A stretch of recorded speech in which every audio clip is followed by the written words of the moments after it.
Hi everybody and welcome back to the Going For It Sim Studio. In today's video, I'm going to tell you how you can lower your scores without making a single swing change. And the one thing about this is it's probably the most commonly overlooked basic necessity of playing the game of golf. So let's get right into learning about your carry numbers. So we're talking about your carry distance today. And you know what we get to do more than me just saying, hey, here's how you do it. This is how you obtain your carry distances. Now take that outside and become a better golfer. I want to talk about the why. I don't want to just say, hey, here's how we do it. We're going to get there and I'll explain to you a good, easy way to get those numbers. But I want to talk about the why. Why is it so important? I would say that one of the most important metrics that every single golfer should know, whether you just play a few times a year or you play every single week multiple times, you need to know your carry number. Why is that? Well, for new golfers who don't understand what a carry is how far the ball flies through the air until it hits the ground. It completely takes the roll out of it. The reason why that's important is because if we're on an approach, a par 3, hitting off of a tee and we have to carry over a hazard or we're trying to hit a specific spot on the fairway, we need to be able to know exactly which club to hit to get the minimum of where we want to go. It's going to calculate our shots, therefore giving us a golf IQ.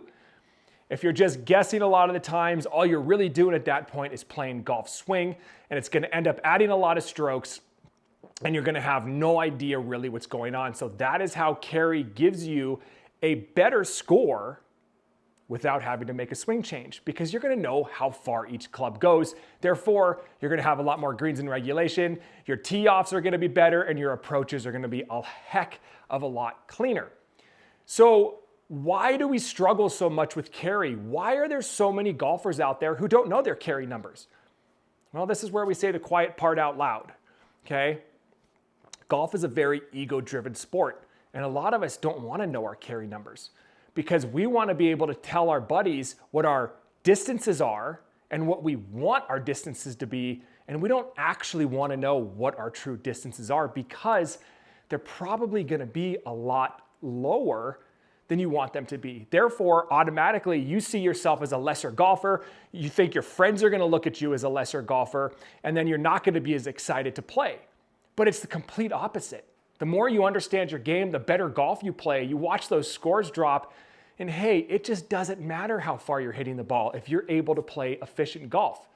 You know, part 2 of the ego-driven aspect of this is we don't want to look unprepared. A lot of us haven't taken the time to go into a simulator to hit those shots and get those carry distances or gaps, which shows so that a gap allows you to look broadly at your bag and know exactly where you hit clubs and where you may need to make some changes. But that's a video for a different time. Today, we're just talking about what's in your bag today. When somebody asks you, hey, how far do you hit your 7-iron? You know, they want to hear a big number. You know, I get it all the time when I ride bikes. Like, oh man, you ride a lot. How long do you ride every single day? How many miles? You know, what's your FTP, functional threshold power? It's kind of how cyclists measure themselves power-wise, and that's your fitness score. And everybody wants to say something bigger than it actually is, but hey, look, this is our hobby. Golf's our hobby. For a lot of us, this is all we do. This is what we dedicate our adult lives to. And it's hard to not look and feel like you're better than you actually are. So really what you have to do is kind of just accept where you're at. Accept the happiness. If you get paired up with people who are giving you crap for not hitting your clubs as far as they think you should hit them, or your friends are giving you flack about it, find other people to play golf with. You know, it should be a positive atmosphere. You know, I think there's a lot of golf that isn't as positive as it should be. You know, in cycling's the same way. Folks want to see you fail more than they want to see you succeed. And I'm here to make sure that you succeed. So start with your mental. Accept where you're at. Get those gaps and play better golf. So how do we get those gaps? What's the best way to do it? Now, finding a simulator near you may be tough. Some folks may live in areas where you're going to have to travel a little bit to find one.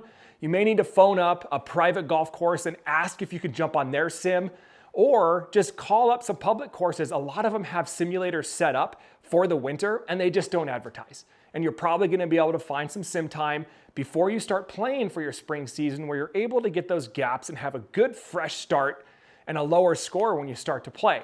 Now, I highly recommend going to aboutgolf.com, scroll to the bottom of their webpage where they have a sim locator. See if there's an About Golf sim near you, because they have this really cool app called AG Locker where you set up your profile, you log in with it when you get to the simulator, and you get to take all of your data home. So all that hard work that you're gonna put in at the driving range with every single one of your clubs, you're gonna be able to take that back, and when you're on the course, if you forget, you can open up the app and you can see exactly where your gaps are.